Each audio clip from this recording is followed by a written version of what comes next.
അതെ അതെ, രാവിലെ ഈവനിങ് ഫ്ലൈറ്റ്. അല്ല, ഏതാ ഈ പുതിയ ഇറക്കുമതി? കയ്യിലും കാലിലും പാന്റ് ഇട്ടിട്ടുണ്ടല്ലോ. അതെ അതെ, ഓക്കെ ഓക്കെ, ഞാൻ വിളിക്കാം. Good morning. ആണാ? ആരാ മനസ്സിലായില്ല? ഞാൻ അബ്ദുൽ, ദുബായ് അബ്ദുൽ. ഇരുന്നാട്ടൊരു കാലി എടുക്കാം. No thanks. ആയിക്കോട്ടെ. ഈ ടാക്കീസിൽ എങ്ങനെയാ, നല്ല കളക്ഷൻ വരാറുണ്ടോ? പിന്നെ കളക്ഷൻ വരാറുണ്ടോന്നോ? ആഴ്ചയിൽ 7 ദിവസം നല്ല കളക്ഷൻ അല്ലേ? അല്ല, ടാക്സി വിലക്ക് വാങ്ങാനും മറ്റോ വന്നാണോ? എങ്കിലും ഒരു കാര്യം ചെയ്യാം, നമുക്ക് മാറി ഇന്ന് സംസാരിക്കാം. അതെന്താ? ഇവിടുത്തെ നാട്ടുകാരത്ര ശരിയല്ല. എങ്കിൽ അതാ മിസ്റ്റർ ഭരതൻ, ഞാൻ ഈ ടാക്കീസ് വാങ്ങാൻ വന്ന ആളൊന്നും അല്ല. പിന്നെ ശരിക്കും പറഞ്ഞ ഞാനൊരു ഫിലിം ഡിസ്ട്രിബ്യൂട്ടറാണ്. മനസ്സിലായില്ല.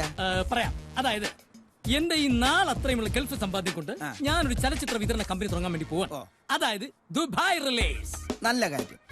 ആദ്യം കൊച്ചു കൊച്ചു തമിഴ് പടങ്ങൾ എടുത്ത് വിതരണം ചെയ്യാനാണ് ഉദ്ദേശിക്കുന്നത്. അതിന്റെ ഭാഗമായിട്ട് കേരളത്തിലെ മുഴുവൻ തിയേറ്ററുകളും സഞ്ചരിച്ച് അവരുമായിട്ടൊരു ബന്ധം ഉണ്ടാക്കാനുള്ള ശ്രമത്തിലാണ്. ഈ ടാക്കീസില് പണ്ട് ടൈറ്റാനിക് സിനിമ കളിച്ചപ്പോ കപ്പലിന്റെ പകുതി ഭാഗം സ്ക്രീനിലും മറ്റേ പകുതി ഭാഗം കുഞ്ഞുണ്ണിയാസന്റെ മതിലേലും ആയിരുന്നു. അങ്ങനത്തെ തിയേറ്ററാണ് പടം കളിപ്പിക്കുന്നത്. ആട്ടെ, ഏതാ ആദ്യത്തെ സംരംഭം? എൻ പൊണ്ടാട്ടി അവനുക്ക് ലവർ. കൊള്ളാം. ഏപ്പടമാണല്ലേ? തമിഴ്നാട്ടിൽ തുടർച്ചയായി 365 ദിവസം ഓടി സൂപ്പർ ഹിറ്റായ സെക്സ് പടമാണ്. പക്ഷെ ഈ പടം ഇവിടെ കളിപ്പിക്കുന്നു എനിക്ക് തോന്നണില്ല. അത് നിങ്ങളാണോ തീരുമാനിക്കുന്നത്? അതെ. എങ്ങനെ? നിങ്ങൾ ഈ പടത്തിന്റെ പേരും പറഞ്ഞ് അവളന്മാരുടെ പടി ചവിട്ടിയാലുണ്ടല്ല, അവളന്മാരെ ചൂലെടുത്ത് നിങ്ങൾ അടിച്ചോടിക്കും. പിന്നെ നിങ്ങളുടെ പൊണ്ടാട്ടിക്ക് നിങ്ങളുണ്ടാവില്ല, നിങ്ങൾ വേറെ ലവർ അന്വേഷിക്കേണ്ടി വരും. ശരിക്കും? ശരിക്കും. പക്ഷേ മിസ്റ്റർ അബ്ദുള്ള, നിങ്ങൾ നിരാശപ്പെടണ്ട. അധികം താമസിയാതെ എന്റെ മുതലാളി മൂർക്കമ്പറമ്പിൽ പാപ്പച്ചൻ ഇവിടെ ഒരു തിയേറ്റർ പണിയും. അവിടെ ഞാൻ കളിപ്പിക്കും ഉദ്ഘാടന ചിത്രമായിട്ട്. സെക്സ് പടം കാണാനുള്ള ഇവിടുത്തെ ജനങ്ങളുടെ അവകാശം ഞാൻ സഫലീകരിച്ചു കൊടുക്കും. ഒരേ ബഹുമാനപ്പെട്ട ഭരതൻ, താങ്കളെ പോലുള്ളവരെയാണ് ഈ നാടിനും ഞങ്ങളെ പോലുള്ളവർക്കും ആവശ്യം. ബഹുമാനപ്പെട്ട അബ്ദുള്ള, തൽക്കാലം പോയിട്ട് 3 മാസം കഴിഞ്ഞു വാ. അപ്പോഴേക്കും ഈ ടാക്കീസിന്റെ സ്ഥാനത്ത് മൂർക്കമ്പറമ്പിൽ ടാക്കീസ് ആയിരിക്കും. ബഹുമാനപ്പെട്ട ഭരതൻ, അപ്പോൾ നമുക്ക് ഉദ്ഘാടന ദിവസം കാണാം. ശരി ബഹുമാനപ്പെട്ട അബ്ദുള്ള. എങ്കിൽ ഞാൻ പോയിട്ട് വരാം ബഹുമാനപ്പെട്ട ഭരതൻ. പോയിട്ട് വരൂ. ഞാൻ കണ്ടില്ലായിരുന്നെങ്കിൽ ബഹുമാനപ്പെട്ട അബ്ദുള്ള അവളന്മാരുടെ അടിയും കൊണ്ട് ടൈയും കോപ്പും ഇല്ലാതെ ദുബായിലേക്ക് തിരിച്ചു പോകേണ്ടി വന്നേനെ. പാവം. എന്റെ നാട്ടുകാരനായ ഉണ്ണികൃഷ്ണല്ലേ ഇവനെന്താ ഇവിടെ? സിനിമ തുടങ്ങാൻ സമയമായില്ലല്ലോ. എന്തായാലും ഈ കൊല്ലത്തിൽ ഇവൻ എന്നെ കാണണ്ട. വാച്ച് ചെയ്യാം, കാര്യങ്ങൾ അറിയാലോ. മോളെ തച്ച് കഴിഞ്ഞെങ്കിൽ ആ തുണി ഞാൻ വാങ്ങിച്ചോണ്ട് വരാം കേട്ടോ. വിമലെ, ഈ പ്രാവശ്യത്തെ ചിട്ടി ഞാൻ പിടിക്കും കേട്ടോ. ഇത് നമ്മുടെ അപ്പുറത്തെ വീട്ടിലെ ഉണ്ണികൃഷ്ണൻ. വരൂ. വലിയ പണിയൊന്നുമില്ല. ഈ 15 17 ആക്കണം, ഈ 22 25 ആക്കണം. എത്രയാ കൂലിന്ന് വെച്ച് കഴിഞ്ഞാ ഐഡമ്മയോട് പറഞ്ഞാ മതി. ഇത് നിസ്സാര പണിയാ, ഇതിന് കൂലിയൊന്നും വേണ്ട. അത് പറ്റില്ല.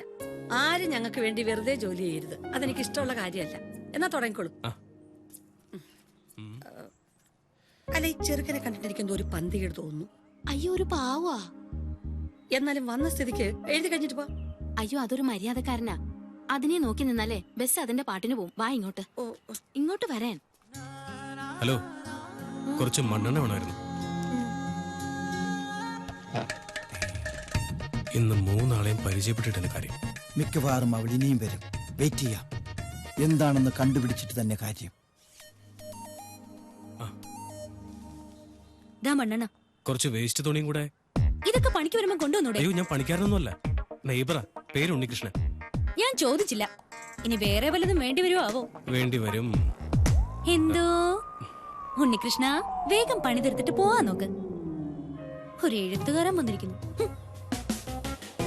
ഓർഡർ കൊടുത്തത് ഒരാൾക്ക്, കൊണ്ടുവന്നത് മറ്റൊരാൾ.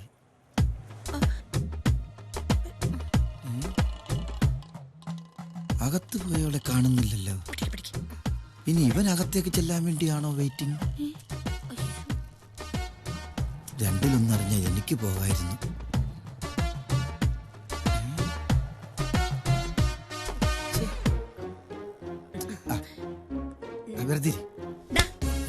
അയ്യോ, പരദൂഷണോ ആർപ്പോഴെങ്കിലും പോരാഞ്ഞിട്ട് പൊളിച്ചോടാൻ തുടങ്ങിയോ? അല്ല വരാതി. അയ്യോ അയ്യോ, എന്റെ കണ്ണിന് മുളക് പൊടി പോയേ. ആരെങ്കിലും വെള്ളം ചായോ? വിളിക്ക്. അയ്യോ, പോകുന്ന പോക്ക് കണ്ടില്ലേ? നിലാവത്ത് അഴിച്ചുവിട്ട കോഴിയെ മാതിരി. കൊറേ നാളായി അവനോട്ടൊരെണ്ണം കൊടുക്കണോന്ന് വിചാരിച്ചിട്ട്. ഈ നാറിയാ നമ്മുടെ പോസ്റ്റൊക്കെ രാത്രിയിൽ വലിച്ചേറി കളയുന്നത്. ഏതായാലും കൊറേ കാലത്തേക്ക് അവന്റെ ശല്യം ഉണ്ടാവില്ല, ഉറപ്പാ. ബസ് കിട്ടാത്ത തിരിച്ചു വന്നത് അവന്റെ യോഗം, മുളക് യോഗം. ഡാ എന്താ അവിടെ? മണ്ണെണ്ണ എടുക്കാനാ. എന്നാ കിട്ടിക്ക് പൊയ്ക്കൂടെ? വിമലേ, ഏ ഓ നാളെ വാ നമുക്ക് വീട്ടിൽ പോയി ചായ നല്ല കടിയൊക്കെ കുടിച്ച് സ്വസ്ഥമായിട്ട് സംസാരിക്കാം. അത് വേണമെന്നില്ലേട്ടാ, ഇവിടെ വെച്ച് തന്നെ നമുക്ക് പറയാം. ശുഭകാര്യങ്ങളാണ്, അപ്പൊ പിന്നെ സ്വസ്ഥമായിട്ട് ഇരുന്ന് വേണമല്ലോ സംസാരിക്കാൻ. വേണ്ട, കമലാസൻ ചേട്ടൻ പറയുന്ന ഏത് കാര്യവും നടന്നോണ്ട് പറയാം. പറ. എന്നാ പിന്നെ പറയല്ലേ. മിടുക്കൻ, അതിലുപരി ദൈവവിശ്വാസി, വിവാഹിതൻ, തന്റേതല്ലാത്ത കാരണങ്ങളാൽ ഒരു കുട്ടി ഉണ്ടായിപ്പോയി. അയ്യോ അത് കൊള്ളാലോ. നിയമപരമായി ബന്ധം വേർപെടുത്തി ഫ്രീ ആയിട്ട് ഇപ്പൊ 10 വർഷമായി. വിമല എന്ന് കേട്ടപ്പോ ഒറ്റ പിടുത്തവാ, പിന്നെ വിടുന്നേ ഇല്ല. എന്താ ചേട്ടാ, പിടിക്കാനായിട്ട് അയാളെ ഞാൻ കണ്ടിട്ട് പോലും ഇല്ല. ആര് പറഞ്ഞു കണ്ടിട്ടില്ലെന്ന്? കണ്ടിട്ടുണ്ട്. കഴിഞ്ഞ ആഴ്ച ടാക്കീസിൽ വന്നപ്പോ ഈ വിമലെ മതി വരുവോളൂ അയാള് കണ്ടു. അത് പിന്നെ എനിക്കൊരു സ്വൈര്യവും തന്നിട്ടില്ല. എന്തുവാ ആലോചിക്കട്ടെ. പിന്നെ രണ്ടാം കെട്ടാണെങ്കിലും നിങ്ങൾ തമ്മിൽ നല്ല സിങ്കാണ്, ചേർച്ച. തിരുവമ്പടി പാറമേക്കാവും പോലെ.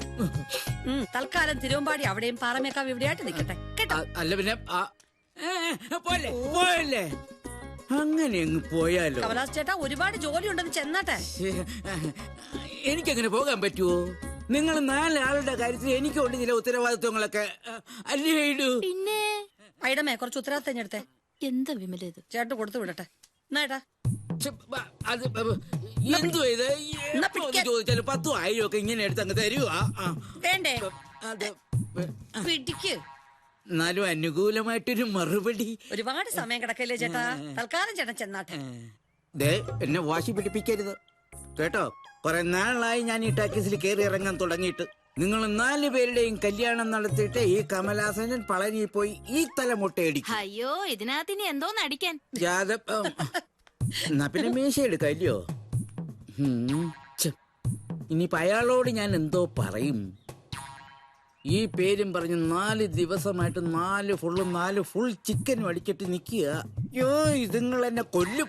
ഒത്തിരി നാളായില്ലേ നമ്മൾ തമ്മിൽ കണ്ടിട്ട്. അതെ അതെ, പണ്ട് നിന്നെ കൊണ്ട് ഞാൻ ഷാപ്പിൽ പോയി, ഓർമ്മയുണ്ടോ?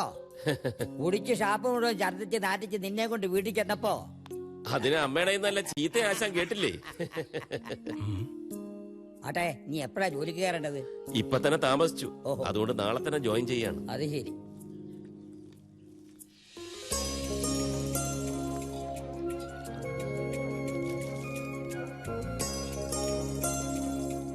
വേണു നാട്ടിലെത്തിയ വിവരം വിമല അറിഞ്ഞോ?